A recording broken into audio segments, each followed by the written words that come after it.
E depois eu gostaria que os irmãos abrissem a Bíblia em outro texto, mas aí você já pode se assentar já, tá? Mas vamos ler Apocalipse de pé? Apocalipse capítulo 3, nós iremos ler apenas o versículo 11. Glória a Deus.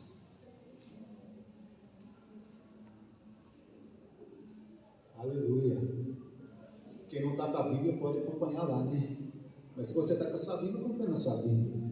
Apenas o versículo diz assim, pode divergir um pouco nas palavras, mas o sentido é o mesmo, né?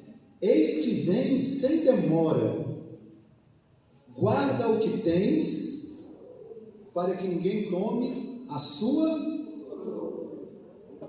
Podemos falar? Porque eu gostaria que no decorrer desse tempo a gente vai recitar esse versículo outras vezes. Eis que venho sem demora, guarda o que tens, para que ninguém tome a sua coroa. Amém. Glória a Deus. Pode se sentar? Eu gostaria que você abrisse a Bíblia de novo, já sentado aí, no livro de 1 Reis, capítulo 21. Mas nós não iremos ler agora, você só abre aí, para que já esteja já engatilhado. Glória a Deus. Eu quero falar nessa noite sobre a história, glória a Deus, sobre a história de um desviado, de um crente e de uma endemoniada. Um desviado, um crente e um endemoniado, que a Bíblia chama ela até de prostituta e feiticeira também. 3 pessoas. E baseado em Apocalipse 3:11, vamos ver o que essa história pode nos ajudar, pode nos fortalecer, pode abrir o leque, abrir a nossa visão, para que possamos servir a Deus de uma forma mais excelente, de uma forma mais a agradar o coração de Deus. Essa história, no qual tem esses 3 protagonistas, é uma história triste, mas que o seu final, se a gente for olhar na projeção da eternidade, é esse. Isso acontece no nosso dia a dia, sendo nós os protagonistas da nossa história. Mas qual que é a nossa atitude no nosso ao vivo, no nosso tete a tete com a aprovação, no nosso dia a dia? Qual que é a história que nós estamos escrevendo? O que nós estamos vivendo e o que nós estamos seguindo? Apocalipse 3 fala que Jesus ele diz assim: eis que venho sem demora. Amados, a volta de Jesus é algo que não tem como nós duvidarmos. Inclusive a Bíblia diz que muitos a julgam demorada, mas ela está mais perto do que quando nós aceitamos a fé. A vinda de Jesus é algo certeiro, mas segundo o que ele próprio disse, só o Pai. Ele disse lá, só o Pai sabe o momento em que ele vai voltar. Então não cabe a nós conjecturar data, dia, momento, situação, já está próximo por causa disso ou daquilo que outro. Lógico, a Bíblia está cumprindo, isso é fato, mas ele vai voltar. E segundo o que ele disse, é sem demora. Nós estamos preparados para essa volta? Nós estamos preparados para ouvir o som da última trombeta? Será que o nosso coração, como crente, como cristão, como filho de Deus, está preparado para ouvir o som da última trombeta? Ou vai ser um evento em que iremos apenas ter notícias? Ou será um evento apenas em que iremos olhar nos noticiários dos jornais? Ou será um evento que apenas marcará os nossos corações como uma ferida aberta, porque iremos procurar filhos, parentes, irmãos e não iremos encontrar? Ele disse: eis que venho sem demora. E ele nos deu um conselho: guarda o que você tem. Ele não está falando para você guardar o que você vai ter. Ele não está falando para você guardar o que Ele vai te dar. Ele está falando para você guardar o que você já tem, aquilo que você já recebeu quando você aceitou a fé, quando você se decidiu por Ele. Guarda o que você tem, para que ninguém tome a sua coroa. A Bíblia ela fala basicamente em 5 coroas, na qual vai ser dada pelo próprio Deus em momentos específicos. E eu acredito que talvez não necessariamente coroas físicas ou coroas propriamente dito, mas aquilo, quando a Bíblia fala da coroa, pode ser algo figurado, mas não importa se é algo figurado ou se é algo realmente palpável ali na eternidade, mas o que importa é que vão ser coroas dadas pelo próprio Deus. Mas só vai receber essa coroa, ou estas coroas, quem atentou para a sua volta e quem guardou o que tem. Porque aquele que não guardar o que tem, não vai receber, porque olha, senão alguém não pode tomar a coroa. Na realidade, esse tomar a coroa não é tomar a coroa como se você pegasse o microfone aqui da minha mão. É tirar o seu direito de tomar posse desta bênção de Deus. É te distrair e fazer você errar o foco, fazer você errar o alvo, é te distrair e tirar você do caminho, ao ponto de você não poder tomar posse desta coroa. Então nós precisamos estar atentos, nós precisamos estar vigilantes, porque o inimigo ele não brinca em serviço. O crente brinca, a igreja brinca, o grupo brinca, o ministério brinca, às vezes pastores brincam, pregadores brincam, mas o diabo não brinca. O diabo ele não brinca. Tudo que ele projeta, tudo que ele planeja tem um fim destruidor. Tem um fim para acabar com alguém ou com algo. Ele pode estar sorrindo de uma situação junto com a pessoa, mas lá dentro, no projeto dele, está a destruição. Ele não brinca. Nós às vezes vacilamos com Deus, às vezes abrimos mão de Deus, às vezes erramos, às vezes não consideramos as coisas.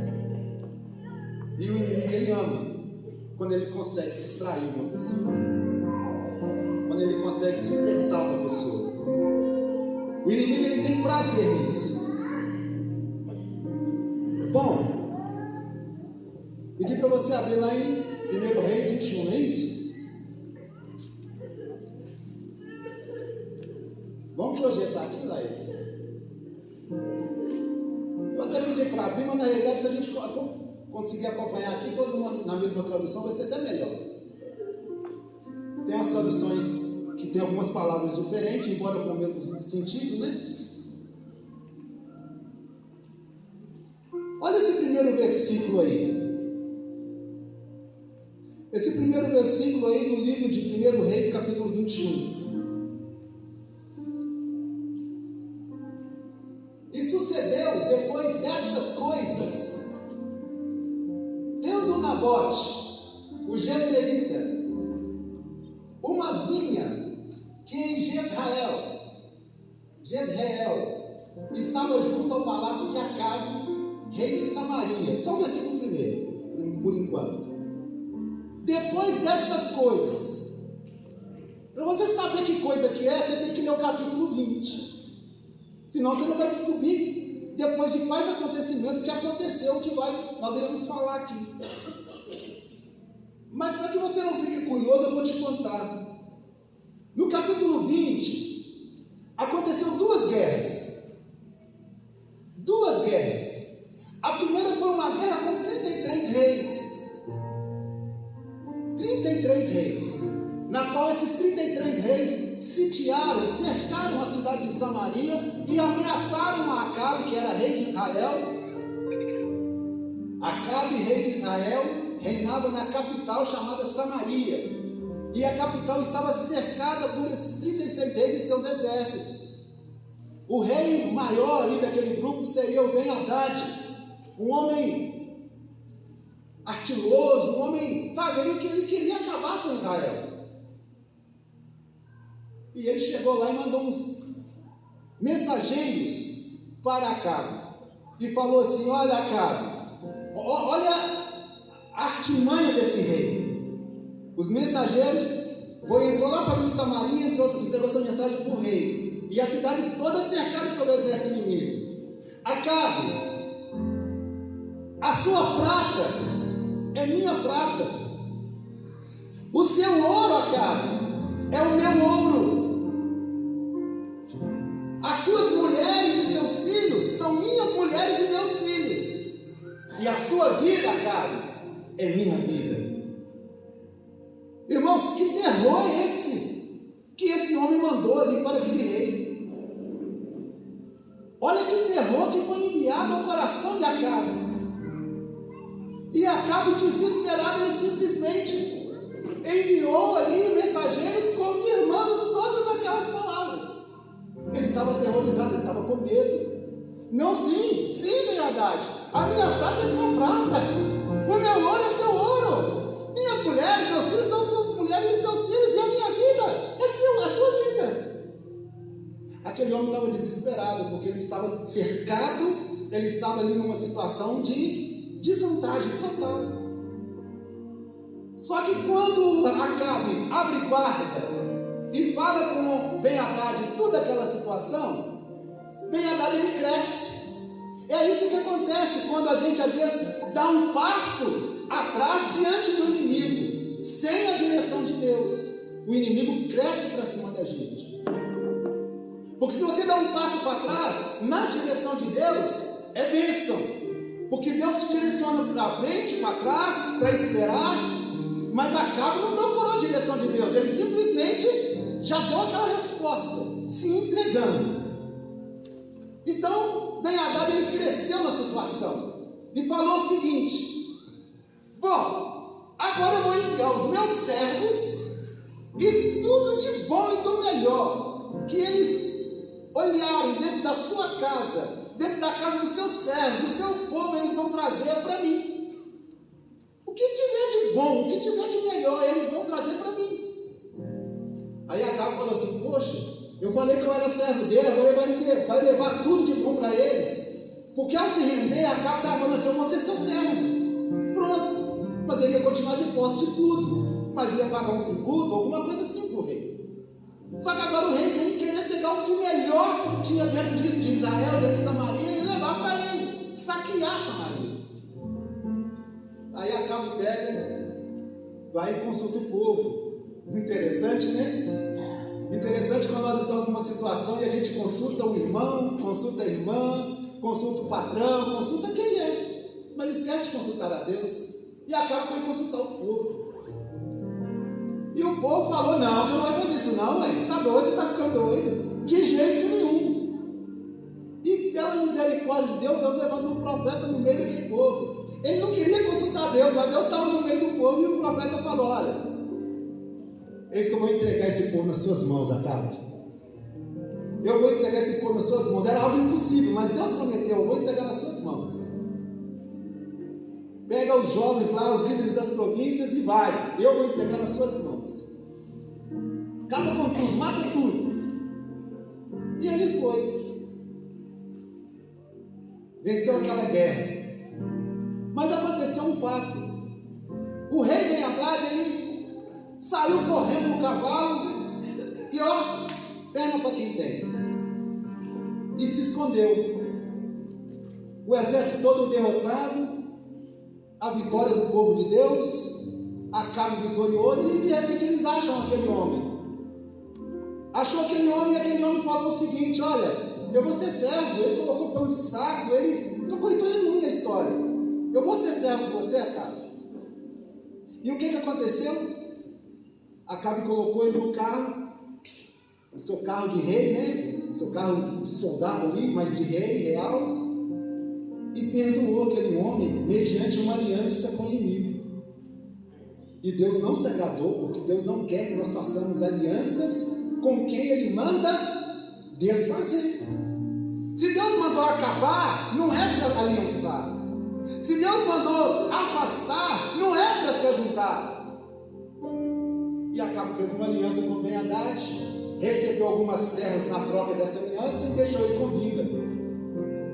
E alguns companheiros de Ben-Hadad falaram assim: vamos preparar outra guerra. Olha o amigo, vamos preparar outra guerra. Ele deixou o amigo ir, e um amigo aliançado com ele preparou outra guerra contra ele. Vamos fazer outra guerra. Você sabe o que aconteceu, rei? Israel ganhou, sabe por quê? Porque o Deus que eles têm é o Deus dos montes. Nos altos Deus está, então não tem como a gente vencer eles nos montes, mas nós iremos fazer uma guerra contra eles no vale, e ali eles serão derrotados. E passou-se um tempo, aquela guerra foi planejada, e no tempo em que ela foi ali planejada para ser cumprida, ela iniciou. E Deus falou de novo: vai que você vai ganhar. Mas você vai ganhar dessa vez, sabe por quê? Por causa que o inimigo disse que o Deus de Israel, eu sou apenas Deus dos montes, mas eu sou Deus dos montes e sou Deus dos vales, e é por isso que eu vou entregar essa guerra para vocês, mesmo no meio do vale. Não é por tua causa, não é por causa de Israel, é por causa do meu nome que eles julgaram. E assim aconteceu, amados. Deus deu a vitória para Israel novamente. Deus deu a vitória para Israel novamente. Só que a vida daquele rei foi poupada. E o que acontece? Deus não se agradou. Deus mandou destruir tudo, mas a vida daquele rei foi poupada. Deus não se agradou daquela atitude. Voltando para casa com a vitória na mão, voltando para casa, depois disso aí, depois de tudo isso que aconteceu, que eu contei, vai acontecer o que eu vou falar.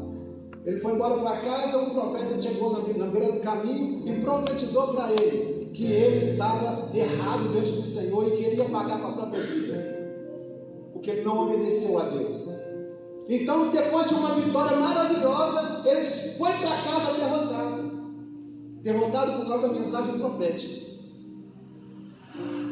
Depois daquela vitória maravilhosa contra o inimigo, ele foi para casa derrotado por causa da mensagem de Deus, porque ele não obedeceu. E depois destas coisas, versículo 1, depois de todas essas questões que eu falei, sucedeu depois dessas coisas que tendo Nabote era um homem de Deus. Nabote era um homem que buscava Deus, que tinha princípios, e ele tinha uma vinha em Jezreel, e essa vinha estava do lado do palácio de Acabe.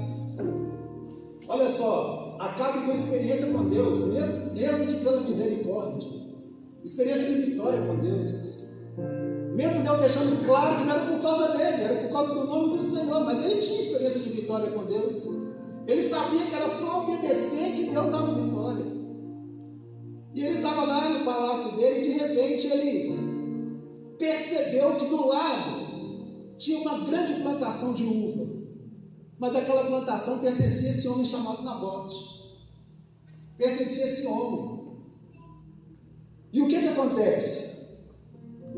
Eu quero dizer para você que nós também temos uma vinha, nós temos uma plantação diante do Senhor. Olha, e as nossas vinhas, elas se diferem, as nossas vinhas são diferentes, mas todas elas são para a glória de Deus e todas elas produzem frutos para Deus. Na vinha dos ministros de louvor, flui adoração, flui louvor e celebração. Na vinha dos pregadores, flui palavra de Deus, recado de Deus. Na vinha do adorador que está aí no banco mesmo, flui adoração, flui glória, flui louvor ao nome do Senhor. Na vida do pessoal que trabalha no diaconato, flui serviço, sabe? Flui ação. Todas as nossas vinhas são produtivas diante do Senhor. Não existe um crente em Cristo Jesus que não tenha uma vinha produtiva. Eu não estou falando que não possa produzir mais, eu não estou falando que não possa crescer mais, eu não estou falando isso não. Mas se ele é do Senhor Jesus, ele já produz algo. Se serve ao Senhor Jesus, se tem o Senhor Jesus como seu único e suficiente Salvador, já produz algo. Alguém olha para essa pessoa, já vê algo diferente. Nós temos uma uma vinha a ser cuidada. Nós temos uma vinha a ser trabalhada e uma vinha a ser também preciosa aos nossos olhos. Mesmo que essa vinha esteja do lado dos inimigos, morando do lado dos inimigos, mesmo que a nossa vinha esteja no meio dos inimigos, ela não é do inimigo, ela é minha, ela é sua, ela é do Senhor. Inclusive, nós vamos ver mais nos próximos versículos que essa vinha era uma herança, né? Então ela, na realidade, ela é para que nós possamos, através da mordomia, apresentar ela para Deus produtiva, cultivada, abençoada, crescente, abundante. Porque na realidade, eu disse várias vezes que ela é minha, que ela é sua, sim, aos nossos cuidados, mas ela é do Senhor. E aí que mora o maior perigo da história. Porque ainda se fosse minha ou sua, estava até bom. Mas é nossa para cuidarmos, é nossa para cultivarmos, para tratarmos, para ter ali ela sobre as nossas mãos, e não para levar de qualquer forma. Versículo 2, o que diz lá? Acabe falou a Nabote, dizendo: dá-me a tua vinha, para que me sirva de horta, pois está vizinha ao pé da minha casa, e te darei por ela outra vinha melhor do que ela. Ou se parece bem aos teus olhos, dar-te-ei a sua valia em dinheiro. Amados, Acabe pediu a vinha para Nabote. Me dá a sua vinha. E você sabe que Satanás ele pega a sua vinha todos os dias. Me dá a sua vinha. Me dá a sua vinha, mulher de Deus. Me dá a sua vinha, homem de Deus. Me dá. Olha, eu quero falar para você que Satanás ele é um comerciante. Ezequiel 28, 16 fala que ele, pela multidão do seu comércio, ele é um comerciante, um negociante nato. Na linguagem de hoje, Ezequiel 28, 16 fala assim: você ficou ocupado comprando e vendendo, e isso o levou à violência e ao pecado. Você ficou ocupado comprando e vendendo, e Satanás ele é um negociante nato. Olha, nós vimos na palavra de Deus ele negociando com várias pessoas. Nós vimos na palavra de Deus ele negociando com várias pessoas mesmo, inclusive algumas diretas e outras indiretas. Vamos lá, de uma forma indireta, influi a carne, mexe na carne, sim, mas quem estava ganhando lucro com aquilo ali? O inimigo estava influenciando, estava por trás, sim, naquela negociação de Dalila com Sansão. Me fala, senhor, qual que é a fonte da sua força? E ele brincando ali com o pecado até o ponto de ter caído. Aquela negociação dele com Ananias e Safira, sabe, os dois conversando ali: nós vamos vender, mas nós vamos dar tudo, vamos vender por 100, vamos dar 10, vamos vender por 100, vamos dar 200, vamos dar 20, entendeu? E Satanás permeando o coração deles ali, ó, negociando. Quantos que nós vamos entregar? Ó, eu vou falar assim, você fala do mesmo jeito. Vocês viram o resultado de Ananias e Safira? Aquela negociação de Judas ali para entregar Jesus. Você acha que Satanás não estava no meio? Não. Ele é um negociante terrível. E nós vimos 3 textos na Bíblia que ele negocia pessoalmente. Ele negociou com ela pessoalmente. Olha, Deus não falou desse jeito, mas não foi desse jeito que Deus falou. Olha, se você comer da árvore, você vai ser igual a Deus. E na multidão desse comércio, a corrupção é mentira. Ele acaba ganhando muita coisa. E ela até caiu na lábia de Satanás. Nós vimos em Jó Satanás negociando com o próprio Deus. Aliás, desculpe, tentando negociar com o próprio Deus. Porque com Deus ninguém negocia. Mas ele tentou negociar a vida de Jó com Deus. Ele é um negociante nato, ele é um negociante terrível. Nós vimos lá em Mateus 4, ele tentando negociar com Jesus. Ah, Jesus, faz o seguinte, se você está com fome, aqui ó, pega essas pedras aqui e transforma em pães. Ah, para, senhor. Ah, Jesus, aqui deixa eu te falar. É só você pular. Na hora que você pular, os anjos vêm. Tentando negociar. Nessas negociações, ele tenta ofuscar as verdades de Deus. Quando Jesus ele diz assim, se você for o Filho de Deus, lógico que Jesus sabia que ele era, e ele não ia plantar essa dúvida no coração de Jesus nunca. Amados, então o que ocorre? Graças a Deus, que nessa luta aí, Jesus falou assim, retira-te, Satanás, vai embora, você não tem... E ele saiu correndo, derrotado. Mas ele está negociando. Ele estava tentando negociar através de Acabe ali com Nabote. E ele tenta negociar com você também a sua fé, tenta negociar a sua vinha, tenta negociar, sabe, a sua vida com Deus, a sua vida de oração. Ele tenta negociar, sabe, aquilo que Deus já te entregou. Ele é um negociante que precisa ser derrotado, mas nós só iremos derrotá-lo na palavra, a exemplo de Jesus no deserto. Será que essas tentações, será que essas questões que já aconteceu, você não percebeu que era ele tentando negociar, querendo tirar vantagem da sua vida? Realmente, ele faz isso descaradamente. E ele tenta negociar primeiro, você sabe por quê? Porque se ele conseguir na negociação, ele te tira o direito da coroa. Com Nabote, deu errado a negociação. Aí ele partiu para o plano B. Ele foi para a violência. Mas primeiro ele tenta negociar, porque se você aceitar, você perde o direito da coroa. Imagina Jesus sendo ali derrotado por uma lábia de Satanás. Misericórdia, nunca ia acontecer isso. Mas nós vimos no primeiro exemplo dele fazendo isso pessoalmente, que Eva caiu. E foi tirado de Eva o direito da eternidade com Deus ali naquele jardim. Porque quando ele tenta na negociação e a pessoa cai, o direito àquela coroa, o direito à bênção, o direito ao prêmio de Deus, a pessoa é privada desse prêmio. Então nós precisamos abrir os nossos olhos e atentar para todas as ofertas de Satanás e dizer não, não e não. Se eu fosse dar um título para essa mensagem, eu diria assim: crescer sempre, negociar jamais. Crescer sempre na fé, crescer sempre na oração, crescer sempre na palavra, crescer sempre na adoração, mas nunca negociar a nossa adoração, nunca negociar a nossa presença na casa do Senhor, nunca negociar a nossa fé, nunca negociar jamais. Que ele seja derrotado em todas as suas tentativas. Versículo 3.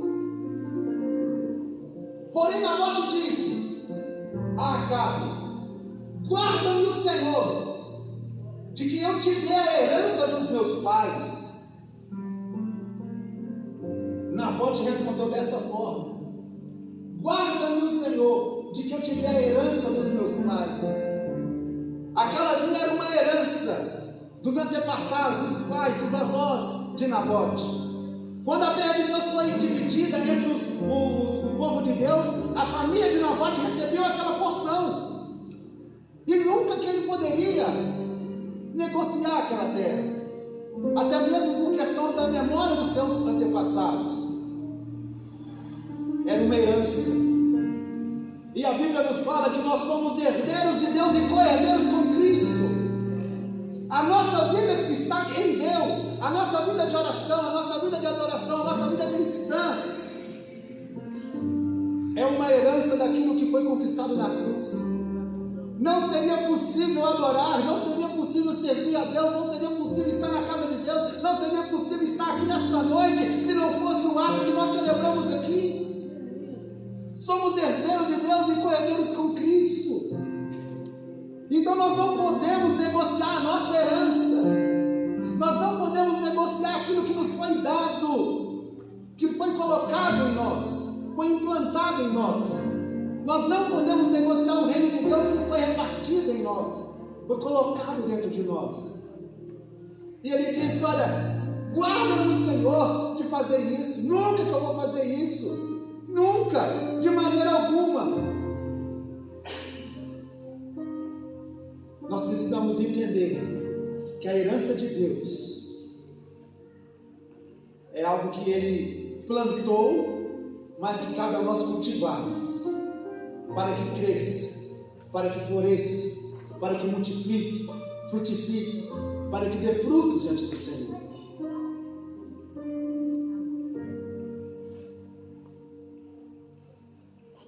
Gênesis 25, 34, fala a história de Esaú e Jacó. A gente não pode menosprezar a nossa primogenitura. Nós não podemos menosprezar aquilo que Deus nos deu, aquilo que Deus nos entregou. Esaú, ele menosprezou, ele largou para lá, por um prato de lentilhas. Eu estou com fome. Não, deixa para lá. Ser primogênito, ser o segundo. Não, me dá essa comida aí que eu quero comer. E quantas das vezes os cristãos, por uma bandeja chula de Satanás, entrega o seu direito de filho, entrega o seu direito de ministro, entrega o seu direito de estar na presença, aquele direito, sabe, que foi conquistado quando o véu se rasgou, mas por causa de uma bandeja, por causa de algo passageiro, sabe? Quantas das vezes acontece isso? Nós precisamos valorizar o que foi nos entregue. Foi entregue para você algo, uma bênção maravilhosa. Maravilhosa. Diz a palavra que o reino de Deus não é comida e nem bebida, né? Mas é o quê?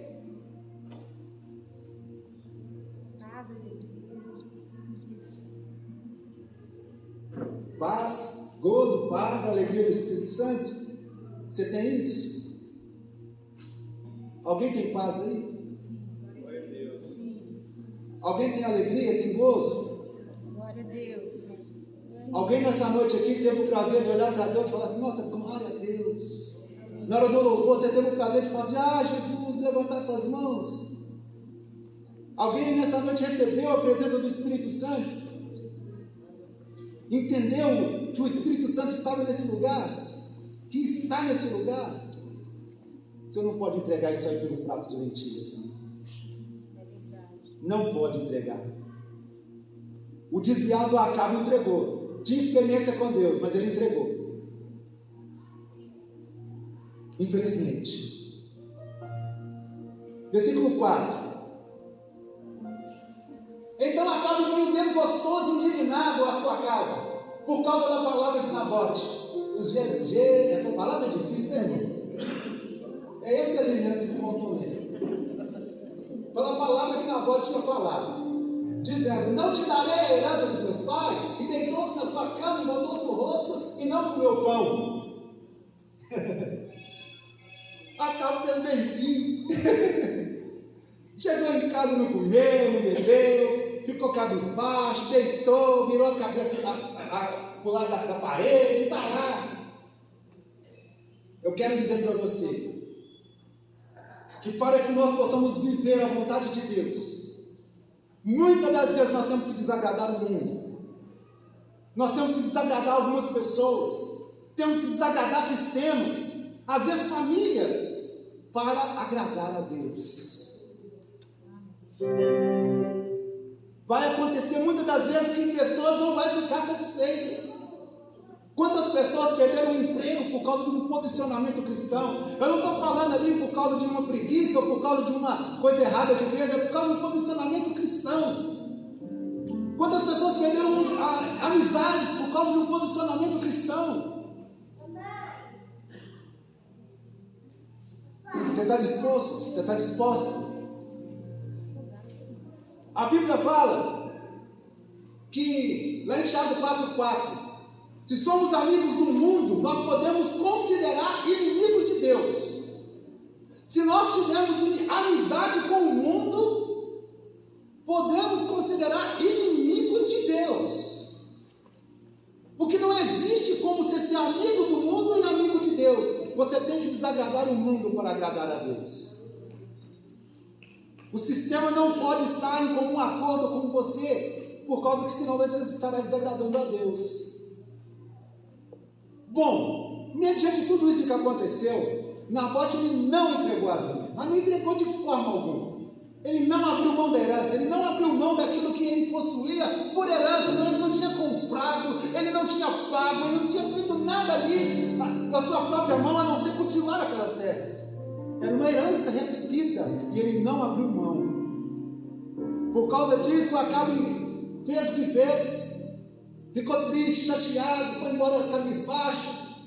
Aí entra, eu já falei do crente, se você já percebeu, eu já falei do crente e já falei do desviado. Agora entra em cena endemoniada.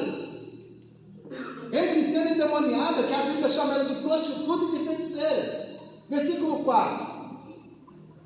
A partir do versículo 5, desculpa. A partir do versículo 5 até o 7, essa endemoniada ela toma conhecimento da causa e ela elabora um plano. E o que aconteceu? Versículo 5. Porém, vindo a ele Jezabel. Alguém conhece Jezabel aí? Já viu na Bíblia? Com certeza, né? Sua mulher. Ele disse: o que há? Que está tão desgostoso o teu espírito e não comes pão? Próximo. E ele disse: por que falei a Nabote? E ele disse: dá-me a tua vinha por dinheiro, ou se te apraz, te darei outra vinha em seu lugar. Porém ele disse: não te darei a minha vinha. Então Jezabel, sua mulher, lhe disse: governas tu agora o reino de Israel? Levanta-te, come pão, alegre teu coração, e eu te darei a vinha de Nabote. Espera aí, como que ela vai dar se não é dela? Ela estava elaborando um plano demoníaco, um plano maligno contra Nabote. Amados, ela toma conhecimento da causa e desafia o rei. Ué, peraí, você não é o rei, não? Esse casal Jezabel e Acabe era mais ou menos assim. Acabe ele era um guerreiro, ele foi às guerras, venceu guerras, era um homem assim extraordinário na batalha, forte, beleza, mas dentro de casa era Jezabel que dominava aquela fera. O que Jezabel falava, Acabe calava. E ele nem se opôs em relação ao seu plano. Ele nem perguntou: o que você vai fazer? Essa vinha não é sua. O que você vai fazer? Ele já sabia da malignidade daquela mulher. Ele já sabia da capacidade terrível e destrutora daquela mulher. E simplesmente ele foi omisso e deixou acontecer. Nos próximos versículos, nós não iremos ler para ganhar tempo, mas ela envia cartas para os chefes da cidade e trama ali uma artimanha contra Nabote. E contrata duas falsas testemunhas para testemunhar contra aquele homem, dizendo que ele blasfemou contra Deus e que ele blasfemou contra o rei. E a pena para a blasfêmia contra Deus e a blasfêmia contra o rei era pena de morte. Foi aonde que Nabote foi jogado para fora da cidade e foi morto apedrejado. Satanás tentou negociar com Nabote, não conseguiu sucesso na negociação e partiu para o plano da violência. Amados, a nossa vida está oculta em Deus. A nossa vida está escondida no Senhor. Diz a palavra de Deus que se nós formos fiéis até a morte, Ele vai nos dar uma coroa, chamada coroa da vida. Mas só vai receber essa coroa aquele que guarda o quê? Eis que venho sem demora, guarda o que tens, para que ninguém tome a sua. Então aquele que for fiel até a morte receberá a coroa da vida. Nabote recebeu essa coroa da vida. Nabote, ele foi fiel a Deus até a morte. Será que temos esta capacidade? Será que temos essa ousadia? Será que estamos preparados para o que está por acontecer? Será que estamos preparados para os fins dos tempos que está para acontecer? Só vai receber a coroa aquele que guardar o que tem, mas aquele que barganhar, aquele que negociar o que tem, não vai ter direito a essa coroa. Então guarda o que tens para que ninguém tome a tua coroa. Olha, 1 Pedro 5,8 fala que Satanás está ao derredor, né? Procurando a quem possa tragar, como um leão desesperado. Infelizmente, Nabote, ele foi vítima dessa situação, mas ele não perdeu a visão da glória. Acredito eu que quando a pessoa é fiel até a morte, a palavra de Deus é fiel também para com ela. O que ocorre? Depois desse plano maligno executado, para concluirmos, o que aconteceu? Aquela mulher chegou em casa e falou com ele assim: Acabe, se alegra, levanta, Nabote morreu, vai lá, toma posse daquela vinha, vai lá, toma posse, pode ir, vai Acabe.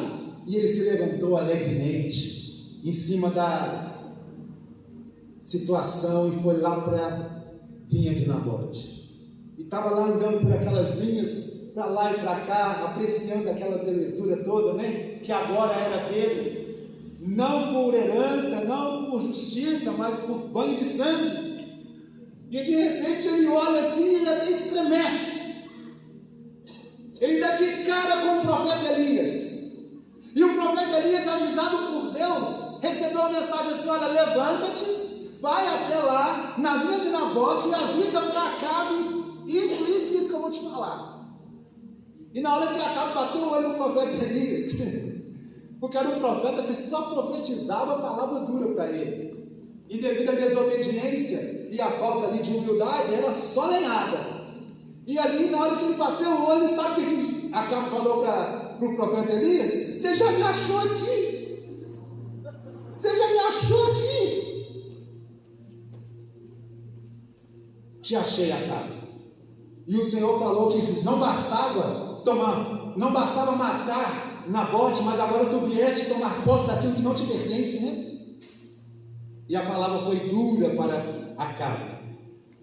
O profeta Elias profetizou para ele que ele seria morto, a família dele seria morta, tudo aquilo que pertencia a ele seria destruído.